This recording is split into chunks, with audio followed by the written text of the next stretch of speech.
Hi friends, நம்ம Pandya sous பார்க்க போகிற பாண்டிய சோஸில் வந்துட்டு நம்ம கதிரை உள்ளே பிடிச்சி போடுவேன்னு சொல்லிட்டு சபதம் எடுத்த சபதம் முடிப்பேன் அப்படின்னு சொல்லிட்டு சக்திவேல் கவுண்டர் ஓவராக ஆடுறாருப்பா. கடுப்பாயிடுச்சுங்க. அது மட்டும் இல்லைங்க, என்ன ஆக்ஷன் எடுக்க போகிறேன்னு போலீஸை ப்ரெஷர் கொடுக்க, டே ஒன்று அரை கிரவுண்டர் காலியான அரமண்டையா உன்னை தூக்கி உள்ளே வச்சிட வேண்டாம் அப்படின்னு சொல்லியா அப்படியே ரியாக்ஷன் வேறு மாதிரி இருக்குது. எனக்கு தெரியும் நீங்கள் உங்கள் வேலையை பாருங்கன்னு திட்டி விட அங்கே ஒரு பக்கம் பாண்டியன் ஒடியாரு. அதுக்கப்புறம் இங்கே இவ்வளோ பொருட்கள் நடக்குதுங்க. பாண்டியன் வராங்க, இவ்வளோ அமளித்தமிழ் நடந்துட்டு இருக்க, ஆட்டோவில் அழைக்க வரானே அவடா அவன் அப்படின்னு சொல்லிட்டு எட்டிக்கிட்டு பார்த்தா நம்ம கோமதி அம்மா அதே ஆட்டோவில் அள்ளி போடுறா அப்படின்னு சொல்லிட்டு அள்ளி போட்டு ராஜியும் நம்ம சரவணன் ஒரு பக்கம் இங்கே வந்து பார்க்க கதிரை அரெஸ்ட் பண்ணிட்டு போயிட்டாங்களேன்னு அப்பா ஒரு பக்கம் பார்க்க முடியாமல், புருஷனும் ஒரு பக்கம் பார்க்க முடியாமல், ரெண்டுக்கும் நடுவில் கடந்து படுறாங்க பாருங்க. அல்லோல படுறதே இந்த பொண்ணுங்களுக்கு வேலையாக போயிடுச்சுப்பா அப்படிங்கிற ஆயிடுச்சு.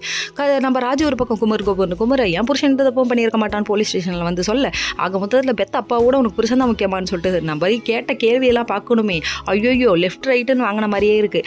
அதுக்கப்புறம் பார்த்தா குமார் தான் அவ்வளோத்தையும் பண்ணான். நீங்கள் சொன்னால் கேளுங்கன்னா ஏன் வேணும் கேட்க மாட்டேங்கிறாங்க.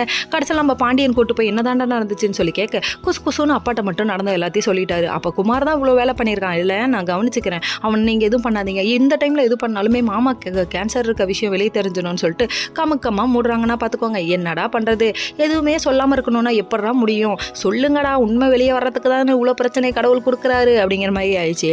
அதுக்கப்புறம் ராஜு ஒரு பக்கம் இங்கே வந்து மீனாவை கட்டி பிடிச்சிட்டாலும் அவனா இவங்க பேரை காமிக்கிறதையே ஒரு வேலையாக வச்சுருக்காங்க. அதுக்கப்புறம் நம்ம கதிரை மறுபடியும் காமிக்கிறாங்க, குயிலை பிடிச்சி கூண்டில் அடிச்சுன்னு பாட்டை போட